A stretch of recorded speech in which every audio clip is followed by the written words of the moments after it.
मुझे समझ नहीं आता कि मैं हंसूं कि रोऊं। पहले मुझे लगा कि ये रिपोर्ट मजाक है, पूरा पढ़ा तो पता लगा कि बहुत खतरनाक है। आंदोलन हुआ, कृषि आंदोलन हुआ और रिपीलमेंट की वजह से नुकसान हुआ है किसानों का। और उनका तर्क ये है कि नॉर्थ इंडिया के, उसमें भी पंजाब और हरियाणा के किसानों का ये आंदोलन था और किसान इसमें मिसलीड किए गए थे सोशलिस्ट और कम्युनिस्ट ऑर्गेनाइजेशंस के द्वारा। क्या है और मैं समझता हूं अब हमें समझ आ गया क्यों सुप्रीम कोर्ट ने इस रिपोर्ट को कभी सार्वजनिक नहीं किया। आप क्या कह रहे हैं कि आप लोगों के दावों का विंडिकेशन है? आप लोग जो शुरू में दावे कर रहे थे वो अब सच साबित हो गया है। तो रिपोर्ट की बात करते हुए ये भी कह रहे हैं कि पीडीएस सिस्टम में जितना जरूरत है अनाज का, उससे ज्यादा पैदावार हो रहा है, डाइवर्सिफिकेशन की जरूरत है। और वो तमाम दलीलें उन्होंने दी हैं जो कहीं ना कहीं इस बजट के आसपास भी ये सरकार द्वारा भी कहा गया था कि डाइवर्सिफिकेशन की जरूरत है। एक डिस्ट्रिक्ट एक क्रॉप वाला जो फॉर्मूला की बात हो रही थी, तो कहीं ना कहीं वो मैच खाता है। केंद्र सरकार द्वारा जब 3 कृषि कानून लाए गए थे, उसके बाद जब किसान आंदोलन शुरू हुआ और उसको लेकर विवाद शुरू हुआ, तो सुप्रीम कोर्ट ने एक कमिटी अपॉइंट की थी जिसमें अलग अलग एग्रीकल्चर साइंटिस्ट और किसान नेताओं को शामिल किया गया था। अनिल घनवत उस कमिटी के मेंबर थे। अब उन्होंने एक लिफाफा बंद जो रिपोर्ट थी, कमेटी की रिपोर्ट थी, उसको ओपन कर दिया है, पब्लिक कर दिया और तमाम तरह के वो दावे कर रहे हैं किसान आंदोलन के बारे में और 3 कृषि कानूनों के बारे में जो अब हटा दिए गए हैं केंद्र सरकार द्वारा। हमारे साथ योगेंद्र यादव हैं उन दावों और स्टेटमेंट्स पे अपनी प्रतिक्रिया जाहिर करने के लिए। योगेंद्र जी, अनिल घनवत ने बयान दिए हैं जिसमें सबसे अहम बयान जो मुझे लगता है वो ये है कि 71 में से जो 63 ऑर्गेनाइजेशन से, जिनसे 73 में से 61 जिनसे उन्होंने कंसल्ट किया, उनका कहना है कि एक लगभग 63 संगठनों ने समर्थन किया, 61 से 63 संगठनों ने समर्थन किया है कृषि कानूनों का और 3.25 करोड़ लगभग किसानों का रिप्रेजेंटेशन करते हैं तमाम ऑर्गेनाइजेशन। तो बहुत बड़ा नुकसान हुआ है उन किसानों का जो कृषि कानूनों का समर्थन करते थे। मुझे समझ नहीं आता कि मैं हंसूं कि रोऊं। पहले मुझे लगा कि ये रिपोर्ट मजाक है, पूरा पढ़ा तो पता लगा बहुत खतरनाक है। आपको ध्यान होगा जिस दिन इस कमेटी के बारे में घोषणा हुई थी, उसी दिन संयुक्त किसान मोर्चा ने कहा था हम ऐसी किसी कमेटी से कोई संबंध नहीं रखेंगे। हम वहां गए नहीं और अच्छा हुआ रिपोर्ट की कॉपी देख ली। अब पता लग गया कि क्यों संयुक्त किसान मोर्चे का फैसला वहां ना जाने का बहुत अच्छा था। और मैं तो धन्यवाद करता हूं अनिल जी का, नहीं तो आप जैसे किसी इन्वेस्टिगेटिव रिपोर्टर की जरूरत पड़ती जो खोद के लाता कि कितनी बकवास रिपोर्ट छपती है, सुप्रीम कोर्ट के पास जाती है। लेकिन अब उन्होंने खुद ही ये रिपोर्ट पब्लिक कर दी है। लेकिन वो कह रहे हैं कि जो आंदोलन हुआ, कृषि आंदोलन हुआ और रिपीलमेंट की वजह से नुकसान हुआ है किसानों का। और उनका तर्क ये है कि नॉर्थ इंडिया के, उसमें भी पंजाब और हरियाणा के किसानों का ये आंदोलन था और किसान इसमें मिसलीड किए गए थे सोशलिस्ट और कम्युनिस्ट ऑर्गेनाइजेशंस के द्वारा। क्या कहेंगे इस पर? मैं रिपोर्ट की बात करता हूं। रिपोर्ट कहती, सुप्रीम कोर्ट ने क्या काम इनको दिया था, कहा था जाकर किसानों की शिकायतें सुनिए, listening to the grievances of the farmers against the farm laws. ये काम कमेटी को दिया गया था। शिकायत किसकी थी? जो सड़क के ऊपर प्रोटेस्ट कर रहे थे। उनमें से एक भी संगठन से मिले? 450 संगठन जो कि इन कानूनों के खिलाफ प्रोटेस्ट कर रहे थे, उनमें से एक भी संगठन इनसे जाके नहीं मिला। तो ये कौन से 73 ऑर्गेनाइजेशन है साहब? और ये 73 ऑर्गेनाइजेशन जिनके 3 करोड़ 80 लाख मेंबरशिप है। अनिल जी जरा ये रिपोर्ट आप पब्लिक कर दीजिए ना, इन 77 संगठनों के नाम तो कर दीजिए, जाके मैं चरण स्पर्श तो कर सकूं। भाई 3 करोड़ 80 लाख जिसकी मेंबरशिप है, मिलें, दर्शन कर लें। इतना गुपचुप छुपा के क्यों रख रहे हैं इन बातों को? उन्हें पता है उनसे वो मिले जिन्हें कोई ग्रीवांस था ही नहीं।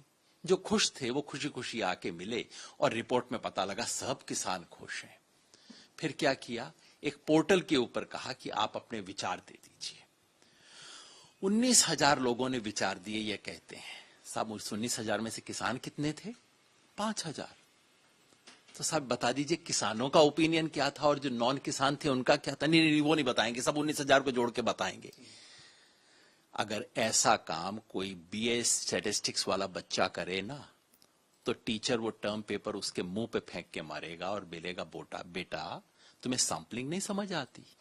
अगर आप कहना चाहते हैं कि मैं पूरे भारत के किसानों के बारे में एक निष्कर्ष निकालना चाहता हूं इस सैंपल के आधार पे, तो पहला प्रश्न पूछा जाएगा कि ये जो सैंपल है ये रिप्रेजेंटेटिव है क्या? जिन 73 लोगों से आपने बात की वो 73 लोग पूरे देश के किसान के संगठनों के प्रतिनिधि हैं क्या? जिन 5000 किसानों ने आपको लिख के दिया, वो 5000 जिन्होंने इंटरनेट पे जाके अंग्रेजी में क्वेश्चनेयर में आपको जवाब दिया, वो क्या किसान इस देश के रिप्रेजेंटेटिव किसान हैं क्या? और जो इतने भी सवालों का जवाब न दे सके उस पर हंसा जा सकता है। और मैं समझता हूं अब हमें समझ आ गया क्यों सुप्रीम कोर्ट ने इस रिपोर्ट को कभी सार्वजनिक नहीं किया। पढ़ के उन्हें भी शर्म आई होगी, कैसी कमेटी बना दी। हमने उस दिन भी कहा था कि ये आपने प्लेयर को रेफरी बना दिया। भाई तीनों प्लेयर हैं, गनवत जी, जोशी जी और गुलाटी जी, तीनों पहले दिन से कानून के पक्ष में बैटिंग कर रहे हैं। कानून बनने से पहले गुलाटी जी इसकी सिफारिश कर रहे थे। आप क्या कह रहे हैं कि आप लोगों के दावों का विंडिकेशन है? आप लोग जो शुरू में दावे कर रहे थे वो अब सच साबित हो गया है? मैं समझता हूं संयुक्त किसान मोर्चा ने जो इस कमेटी का बायकॉट किया और जो हमारे मन में संदेह थे ऐसी कमेटी को लेके, वो सब 100% सही साबित हुए हैं। खासतौर पे इसलिए कि इस कमेटी ने किसानों की शिकायतों को दर्ज करने की बजाय अपने विचार दिए और कानूनों पे बोलने के बाद कमेटी ने वो कहा जो किसी ने नहीं इनसे पूछा था।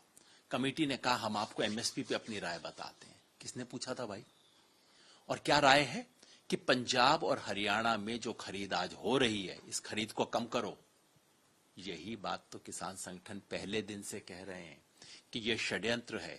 इस कमेटी की रिपोर्ट से इस षड्यंत्र का भंडाफोड़ होता है कि यह सरकार एमएसपी को खत्म करने वाली है। हम कहते थे, सरकार कहती थी कहां कर रहे हैं, किसी को बात ही नहीं है। इस रिपोर्ट से बिल्कुल स्पष्ट हो गया है कि उत्तर भारत के किसान पे खतरा मंडरा रहा है, एमएसपी को खत्म करने का षड्यंत्र हो रहा है और साथ में राशन को भी खत्म करने का खेल है। इनसे किसी ने राशन के बारे में बोलने को कहा नहीं। ये कह रहे हैं कि राशन बंद करके अब आप उसका पैसा पहुंचाना शुरू कर दीजिए। तो एमएसपी और राशन की दुकान दोनों को बंद करने का षड्यंत्र है, उसका पर्दाफाश होता है। इसलिए मैं बहुत ऋणी हूं, शुक्रगुजार हूं अनिल जी का कि कोई दूसरा पर्दाफाश करता, उसकी बजाय उन्होंने खुद ही पर्दा उठा दिया। बहुत अच्छा किया। एक आखिरी सवाल योगेंद्र जी, वो रिपोर्ट की बात करते हुए ये भी कह रहे हैं कि पीडीएस सिस्टम में जितना जरूरत है अनाज का उससे ज्यादा पैदावार हो रहा है, डाइवर्सिफिकेशन की जरूरत है और वो तमाम दलीलें उन्होंने दी हैं जो कहीं ना कहीं इस बजट के आसपास भी ये सरकार द्वारा भी कहा गया था कि डाइवर्सिफिकेशन की जरूरत है। एक डिस्ट्रिक्ट एक क्रॉप वाला जो फॉर्मूला की बात हो रही थी, तो कहीं ना कहीं वो मैच खाता है। इसमें कोई संदेह ही नहीं है भाई, डाइवर्सिफिकेशन की जरूरत है। हमारे देश में जरूरत से ज्यादा गेहूं और ये धान हो रहा है और उसका एकमात्र कारण ये है कि सरकार इन दोनों को छोड़ के किसी फसल पे एमएसपी किसान को दे नहीं रही है। 23 फसलों पे एमएसपी घोषित कर देते हैं 2 पे। अगर आप किसान हो तो आप कौन सी फसल उगाओगे? वो बाकी 21 उगाओगे या 2 उगाओगे? सॉल्यूशन ये है कि भाई बाकी 21 पे भी आप एमएसपी देना शुरू कर दो। कोई किसान पागल तो है नहीं कि जबरदस्ती उगा रहा है। हमारे तो हरियाणा के अंदर भाई हम तो चावल खाते भी नहीं, हम क्यों चावल उगाते हैं?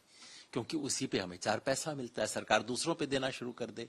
अब ये कह रहे हैं कि दूसरों पे देना नहीं, आप ये जो दे रहे हो इसको भी देना बंद कर दो।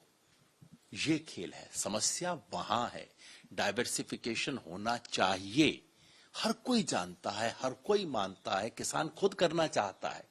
किसान ने चना उगाना क्यों बंद कर दिया हरियाणा में? क्योंकि चने में 4 पैसा नहीं बचता उसको। सरकार एमएसपी देना शुरू कर दे, किसान खुशी से चना उगाना शुरू कर देगा। तो इस बात से ये जो झूठे तर्क देके, अर्ध सत्य देके इस देश के किसान को खत्म करने का जो षड्यंत्र है उसका पर्दाफाश हो गया है। योगेंद्र यादव और साफ तौर पे पलटवार किया है योगेंद्र यादव ने अनिल घनवत पे और उस कमेटी की सुप्रीम कोर्ट द्वारा अपॉइंटेड कमेटी की रिपोर्ट पे। और इनका कहना है कि इस रिपोर्ट के बारे में जो डिटेल्स सामने आई हैं, अब इससे कम से कम संयुक्त किसान मोर्चा का वो दावा साफ हो जाता है, सच साबित होता है, जिसमें संयुक्त किसान मोर्चा ने इस कमेटी का एक तरह से बायकॉट किया था और कहा था कि ये वो खिलाड़ी हैं जो सरकार के कृषि कानूनों के लिए बैटिंग कर रहे थे, उन्हीं को रेफरी बना दिया गया है। वीडियो जर्नलिस्ट अभिषेक के साथ मैं अमित भारद्वाज।